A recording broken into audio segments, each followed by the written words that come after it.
Our core HTML is going to be the standard template that you'll begin most pages with.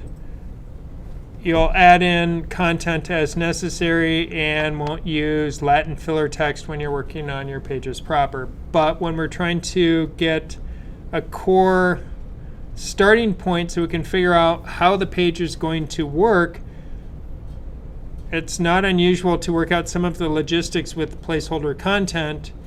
Finalize your colors, finalize your layout, get a sense of how things are going, and then populate it with the actual real content.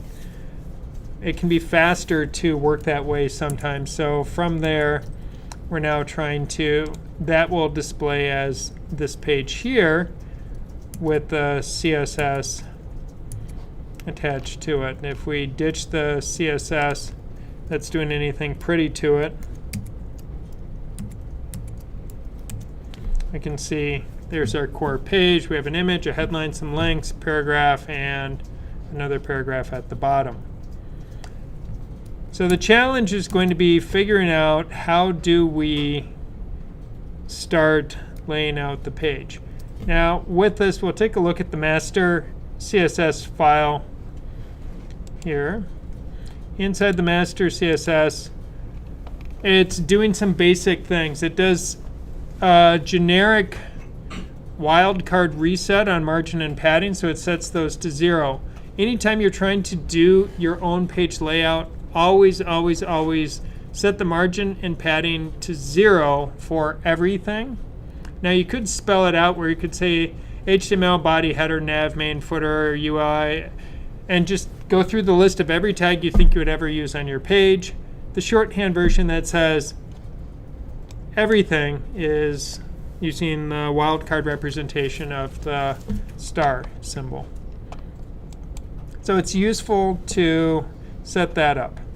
Now, the next thing that we do is we guarantee as a starting point that core elements that we want to behave in a certain way do so.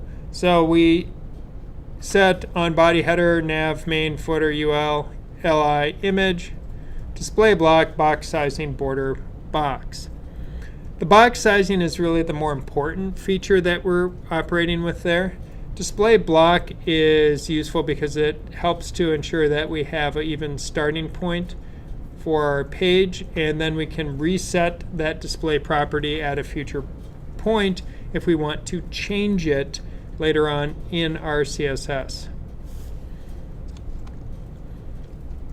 Next, inside our master CSS is going to be our Clearfix hack, where we prevent the collapse of block level elements when their contents are floated or positioned. When the contents are floated or positioned, it pulls them out of the normal order of display, and that containing element will then collapse upon itself because it thinks it's now empty.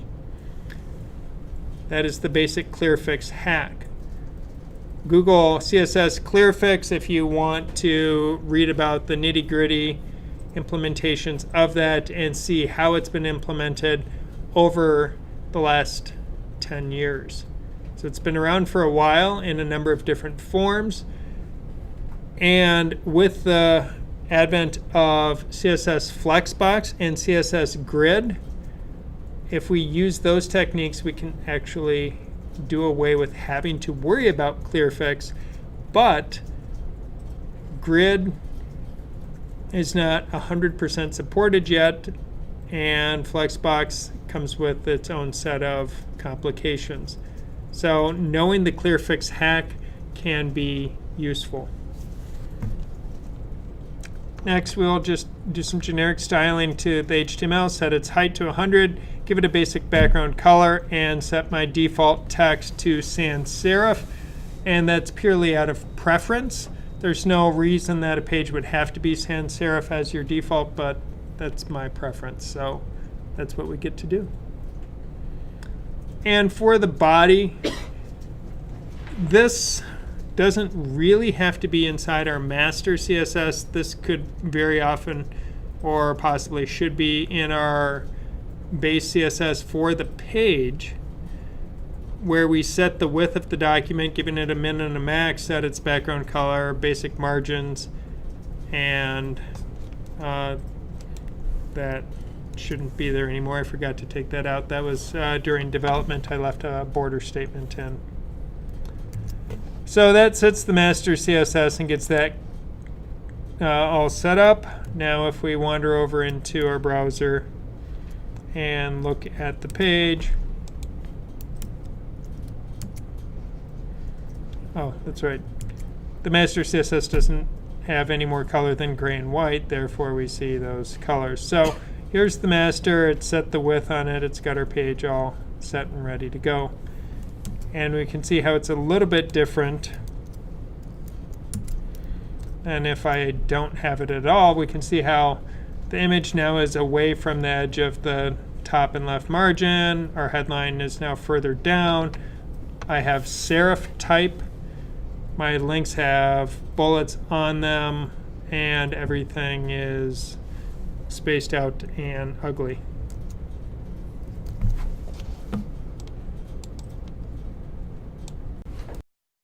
So if I reinstitute the master CSS, then I'm going to attach in the base file starter CSS and set those up. And we'll see how that sets the header background color, gives the main, footer, nav, and my anchors all coloring, sets the body text color, and my H1 color and sizing. So now if I look at my page, we'll see that there's some basic coloring going on here. And the colors are for placeholder purposes only. It's so that we can see which color is happening in which area. The hope is that when you design your pages, you are going to make good color choices and work with a harmonious color palette so that it's interesting and aesthetically pleasing. Two paragraphs, the paragraph in the footer, the paragraph in the main section, if we want to move them away from the edges so that they no longer are smashed up against their margins, because if you remember, the very beginning of our master CSS said margin and padding 0. So that means any adjustments, any increases to the natural size of our objects is entirely dependent on us putting it there instead of having some default values. Then we put in some values and we're never really sure which is doing what. So from a design layout standpoint, we always zero it and then we go back and add it just in the places we want it. Because otherwise every single element has some version of margin, some version of padding. And unless you go deep into the specification, you don't have any clue what or how much. So then if you're trying to do a layout, it's hard because you don't know, well, it's, I don't know, it might be like 5 pixels, 6, I don't know what it is. It's better to do it yourself. So padding, we'll just make it proportional to the size of the type and just do a default half of an M, 0.5 M. If I save that, go back to my document and reload, we'll see that they nicely push themselves out from the margin. And that cleans it up. So working on the navigation next, I am going to temporarily disable my headline. We'll come back to that probably as our last element of the page, because that's the fun one when we figure out how to get it to center both horizontally and vertically. And we'll look at a couple of different strategies on how we might do that, because there is more than one way to skin our proverbial cat. So now if I go back to my page and refresh it, we'll see that there's my navigation. It has the nice blue, but it's not working quite right. So we're going to have to do some work here, because we have to figure out how to get it to go across. We need to start working on that. We'll use float left to get our text to float. It's now horizontal instead of vertical, but it caused a few extra issues that we're going to address now. So now that it's floating to the left, we can tell the text inside it for each of our anchors. We can give it a text align of center. Our buttons are floating. The text is centered on them, but the text is filling the button in its entirety. And the button is compressing to be the size of the text. So when I look at my button here, it's the size of the text. So we need to add a little bit of volume to them. So one way that we can think about doing it is we can put in a width property.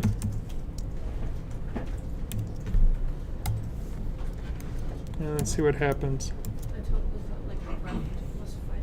And when I do that, we can see how they nicely space themselves out and start to fill up the screen and create a nice navigation bar. Now, our nav, which we had before we floated, had that nice teal background color. So the nav itself has the teal background color, but that disappeared when we floated these elements because, well, we've run into a few issues of it's collapsed and is no longer containing them. So we're going to have to work with that. To put in the background color tan, I deleted that when I was sanitizing the file. Oops, my bad. Now I've apologized. And we'll refresh it and we'll see that's how it looks. So we need to space it out a little bit and do some adjustments because I want my button area to be bigger than clicking with the side of my pinky finger if I were on a mobile device.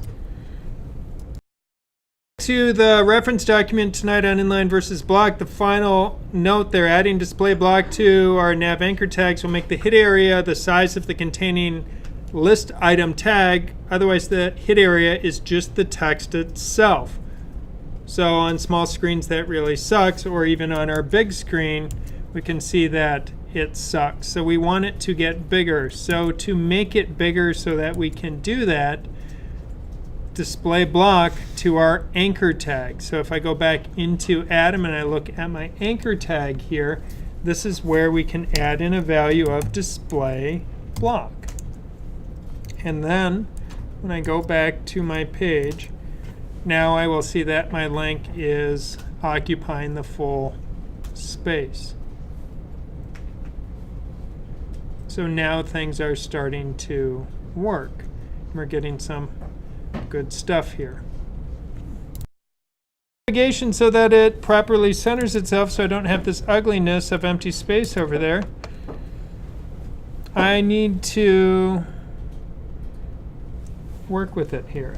So if I want to center it, I need to use methods that we know how to do. So using the margin auto trick is ultimately what we're going to want to have happen. It's going to allow us to get things working properly. But to get the margin auto trick behaving, it's useful to set a few of the other properties of this particular entity. So we can try working on some of those properties. So I'm going to just throw out something like width. Let's see what happens there. Oh, when I put a width property in, it now is able to use the margin property to center it. But we'll notice it's not entirely centered, and we'll figure that out in a moment. Key thing about using the margin auto centering trick, it needs to know how wide the thing is that is being centered. If the thing being centered does not have its width set, either to a specific pixel value or as a percentage, it will not respond to the margin auto trick. So using margin auto to center requires us to set the width of that element that we wish to center. And then it knows how much margin to put on each side. The problem I'm running into, though my navigation is there, is it's not actually centered. There's more on the right than left. And the amount, if I look at the width of my yellow link right here and go across over to the other side, we'll see it's about that far. So we need to adjust that. But notice how much nicer now that we put display block on our anchor tags. I can go over the whole thing instead of having to use the corner of my pinky finger to click on a link. So we need to look at what's happening here. One thing I'll notice is I set a width of 20%. I have 4 lengths, that's 80%. Well, then it's not going to fill my size very effectively when I've told my lengths to be 80% of the full size of my UL. So we need to modify that and go back to the original value we had of 25%. And when I do that, 4 lengths, 4 times 25, that's 100. So my list items are all now going to add up to be 100% of my UL. And when I look at the UL now, they fill it out, it's perfectly centered, and things are starting to become right with the universe. So we're making strides here. Some armadillos. We need to figure out how do we get this so that it sits on top of this picture. To position our header and arrange it on the page here. So if I am going to position it, now just to refresh your memories here, code hinting under positioning, we'll see we have absolute, fixed, relative, static, and sticky. Go watch the previous video if you want to see those different properties in action. Look at the handouts from the previous session. Otherwise, we can know that if we set something to be absolutely positioned, then we are able to position it on screen wherever we darn well please. Position to absolute, we can see that our awesome armadillos. Awesome armadillos is the page is displaying as if it does not exist. So that's a problem.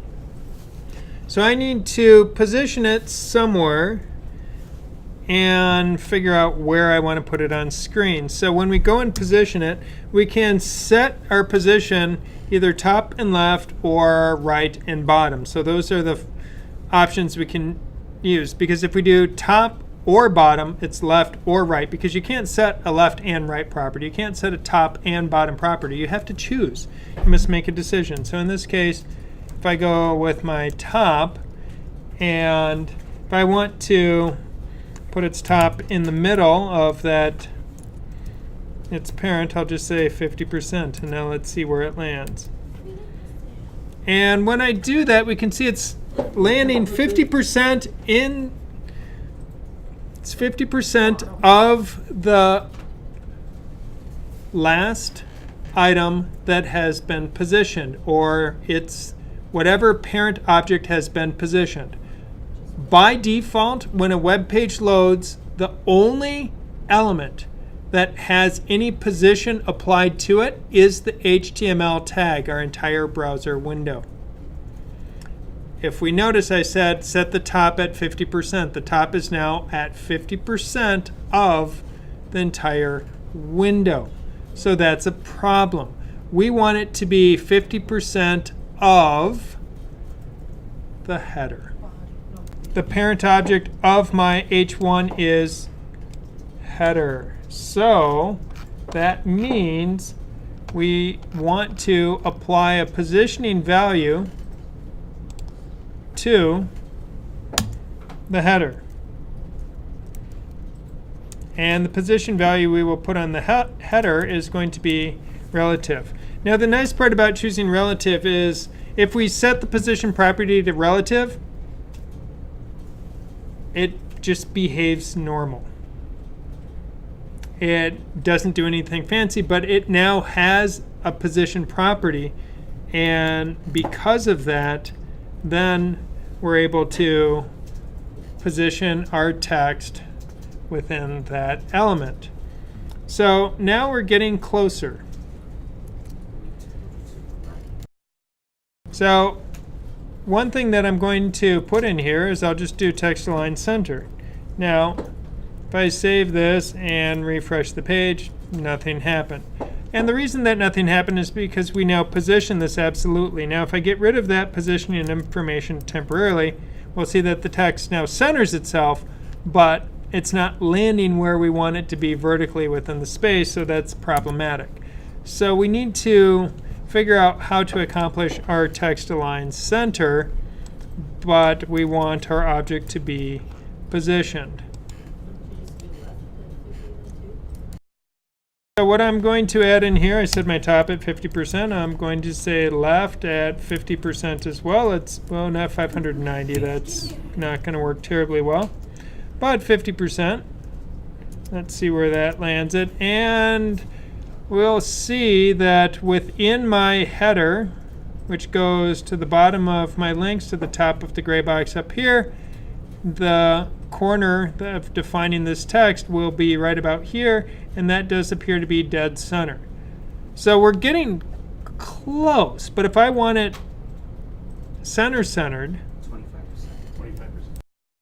Text as it shows up here, if I go up from the side of the A, go over from the side of the A, right where the point of my mouse is, that is the dead center of my header section right now. So it moved it over to 50% down and 50% left. But I want to now come back half of the size of my object and go up half of the height of my object. So I want to slide it over half of its width and go up half of its height. And that's where it gets tricky, but what we're able to do is use Css Transform that will allow that magic to happen. And to do this, and the cool part about doing this is when we use this technique, we don't have to know how tall or how wide this area is in which we're centering, because we said just go to the middle, and then we're going to shift the text back over half of its width and up half of its height. And to do that, what we do is we use our transform tag, or transform element.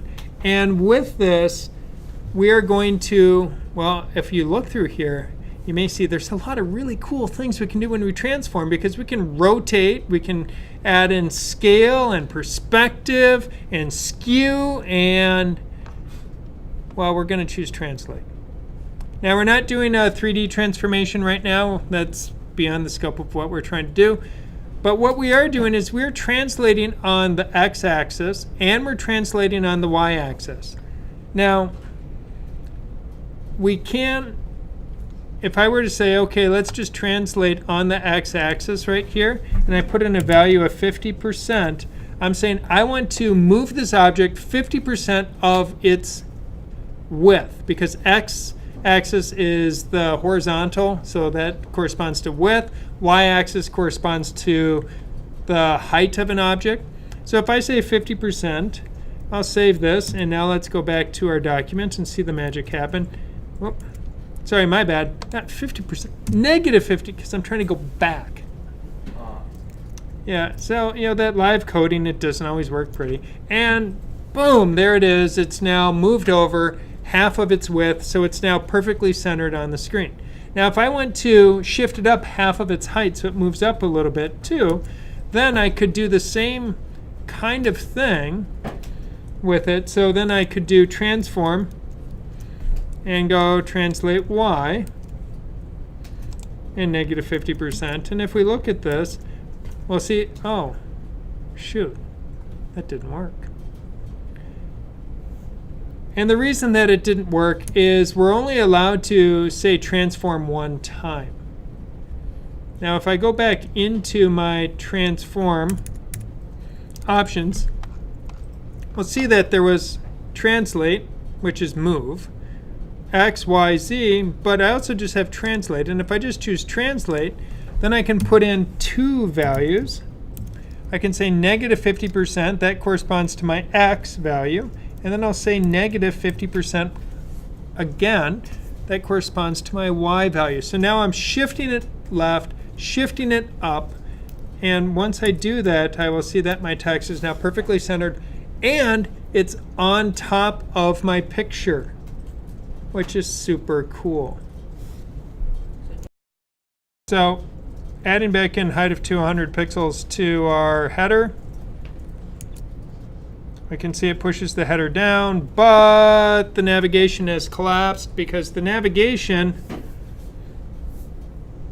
doesn't think it has anything in it anymore.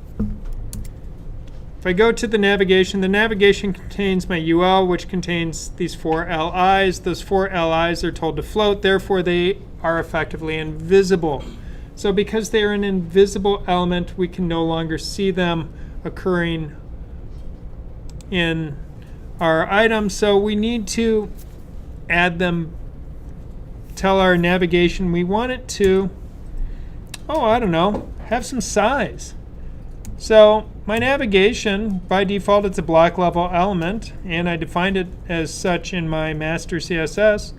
I'm going to give this a height of 20 pixels. So my header is 200 pixels tall.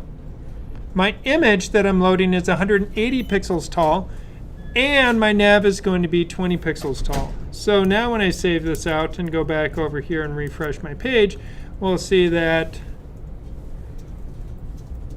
it's come back.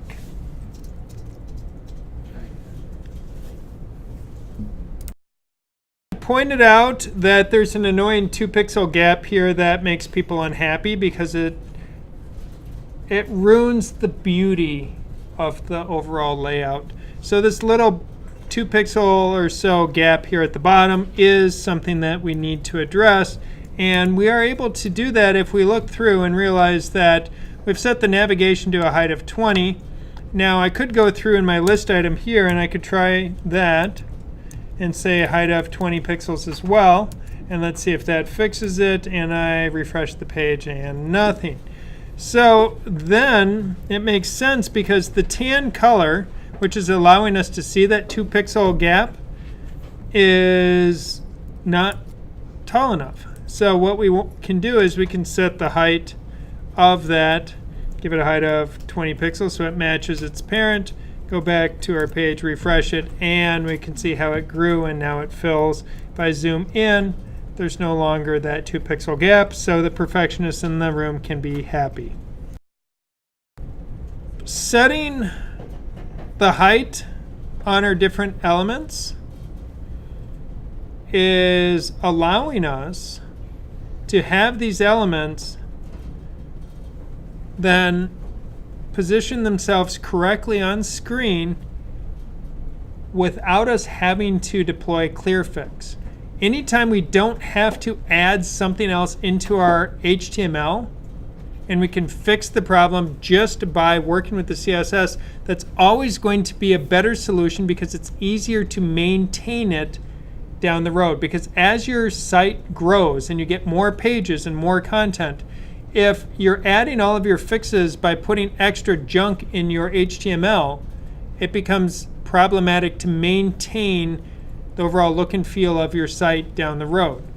So if you instead correct it through the CSS, it's going to allow you to then make your HTML markup be easier to maintain as you update or add content to your pages. So if I take and modify my paragraphs that go inside the main section, I've added a second one, and I'm now creating a side-by-side column effect because I'm telling them to float. So as I'm doing this, by floating them, their parent container main has effectively collapsed, and now my footer is showing up next to them.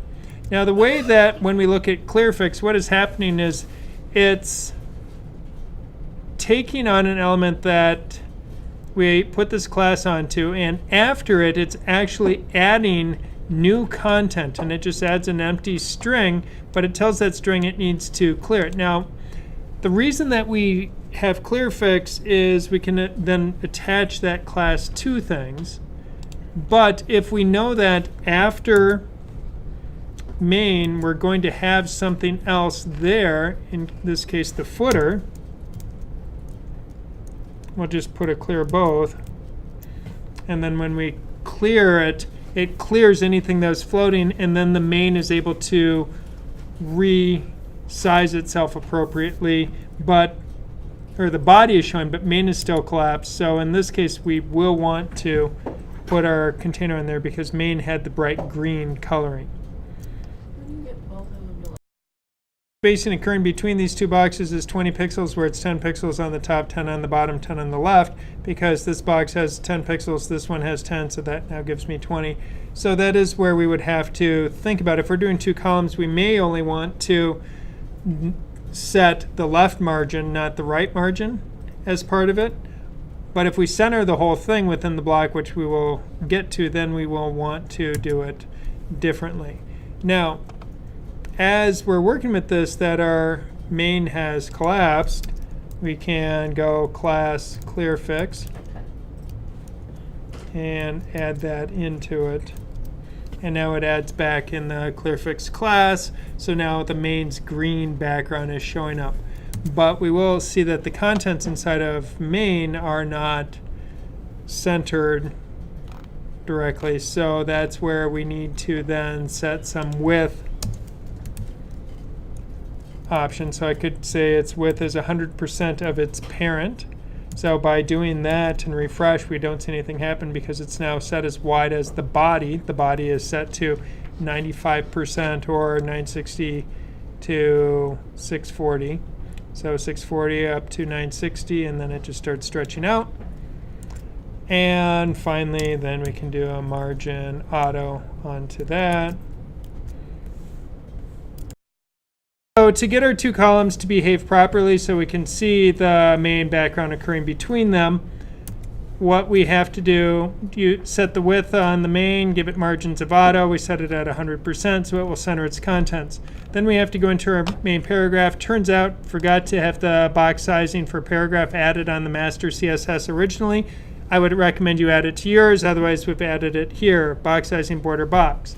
Now, the main paragraph, added a red outline just so we could see where their borders were occurring while we were working. Display inline block, that was a failed attempt. But the width of each box will be 46%, and then it will have a left margin and a right margin of 2%. That means each box will work out to be 50% of the width. So we can see 2%, 46%, 2%, that's 50%, half of my screen. Another 2%, 46%, another 2%, the second half of my screen. Two columns because 46 plus 2 plus 2, that's 50. 50 times 2 gives me my 100% sizing. And then the margin 10 pixels was failed. The initial problem factor was forgetting to have border box on there for our box sizing. So anything we're doing with margins and padding just totally blew the whole thing up. Rookie mistake, I know better, but that happens. There you go, two columns.